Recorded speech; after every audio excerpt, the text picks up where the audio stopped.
لقد كان لكم في رسول الله أسوة حسنة.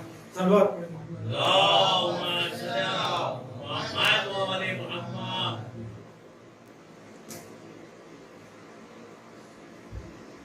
اللہ سبحانہ تعالیٰ کی حمد و ثنا اور محمد و آل محمد پر درود و سلام کے بعد میں نے جس آیت کریمہ کو سرنام سخن قرار دیا ہے وہ قرآن مجید کی مشہور و معروف آیت ہے جس میں رسول خدا کی سیرت کو اسوہ قرار دیا گیا اور یہ حکم دیا گیا کہ لقد کان لکم فی رسول اللہ اسوۃ حسنہ،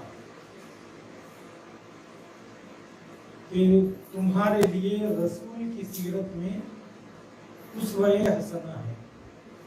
اصل ترجمہ اس کا یہ ہے کہ لقد کان لکم فی رسول اللہ، رسول خدا کی سیرت میں تمہارے لیے تھی کیا چیز تھی؟ اسوۃ حسنہ، اچھی سیرت، کہ تم اس کی پیروی کرو۔ عزیزان گرامی، اگر کوئی شخص ہدایت پانا چاہتا ہے، کامیابی کی بلندیوں کو چھونا چاہتا ہے، تو اس کے لیے دو چیزوں کی ضرورت ہے، ایک قانون، دوسرے آئیڈیل اور نمونہ عمل۔ اللہ سبحانہ وتعالیٰ نے انسانوں کی ہدایت کے لیے 1,24,000 انبیاء بھیجے اور آسمانی کتابیں نازل کی، لیکن اگر صرف کتابیں ہوتی اور شریعت مطہرہ اور صرف شریعتیں ہوتی تو انسان کی ہدایت کے لیے کافی نہ ہوتی۔ اس لیے کہ قرآن میں اگر اس بات کا حکم ہے کہ تم نماز ادا کرو تو نماز کا تو حکم ہے، مگر نماز کیسے پڑھی جائے، نماز کو کس طریقے سے ادا کیا جائے، اس کا تذکرہ نہیں ہے۔ اگر وہ بتا دیا بھی جائے تب بھی جب تک آپ کو کوئی عمل کر کے نہ دکھائے آپ کے لیے وہ چیز قابل عمل نہیں رہتی۔ اسی لیے احکام و دستورات اور قوانین اپنی جگہ، مگر تعلیم کا شیوہ یہ ہے کہ ایک طرف جہاں آپ بچے کو تھیوری سمجھائیں وہیں پر پریکٹیکل آپ اسے عملاً کر کے بھی دکھائیں۔ اسی لیے اللہ نے جہاں کتاب بھیجی وہیں پر معلم کتاب بھی بھیجا۔ بس جو اس بنیادی بات کو نہ سمجھے اور یہ نعرہ لگائے کہ حسبنا کتاب اللہ، ہمارے لیے کتاب کافی ہے، تو اس کے لیے سوائے گمراہی کے کچھ نہیں۔ کہ جو قرآن سے ہٹے انہوں نے اپنی منمانی تعویلیں کی، اور جتنی تعویلیں کرتے چلے گئے اتنا زیادہ وہ حق سے دور ہوتے چلے گئے۔ اور ہمارا طرح امتیاز یہ ہے کہ ہم شروع سے در اہل بیت سے وابستہ ہے، ہم نے قرآن کو انہی سے سمجھا جو معلم قرآن ہے۔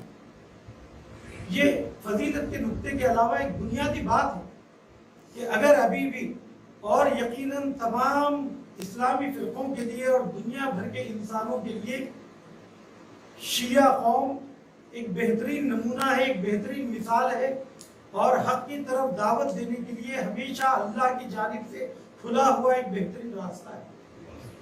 ہم نے 1400 سال اس راستے پر چل کر بتایا کہ دیکھو حق کا راستہ یہ ہے، اگر تمہارے ہوش ٹھکانے آ جائے اور تم غفلت سے نکل جاؤ تو تمہارے سامنے ایک راستہ ہے، وہ راستہ شیعت کا راستہ ہے، وہ حقیقی اسلام ہے۔ تو حقیقی اسلام کو اگر اپنانا چاہتے ہو تو شیعت کو اپناؤ، کیونکہ ہمارا تعلق در اہل بیت سے وابستہ ہے، ہمارا تعلق رسول خدا کی ذات سے وابستہ ہے۔ چنانچہ ارشاد ہوا کہ لقد کان لکم فی رسول اللہ اسوۃ حسنہ، کہ تمہارے لیے رسول خدا کی سیرت میں اسوہ حسنہ ہے، بہترین اسوہ ہے، بہترین نمونہ ہے، بہترین آئیڈیل ہے، زندگی گزارنے کا بہترین سلیقہ ہے۔ اللہ سبحانہ وتعالیٰ نے جہاں پر تعلیمات عطا فرمائی وہیں پر رسول خدا کو اسوہ بنا کر پیش کیا۔ اسوہ کا مطلب کیا ہے؟ اسوہ کا مطلب یہ ہے کہ کسی کی قول میں اور فعل میں پیروی کرنا، کسی کی تعصیب کرنا، کسی کی تقلید کرنا، کسی کو دیکھ کر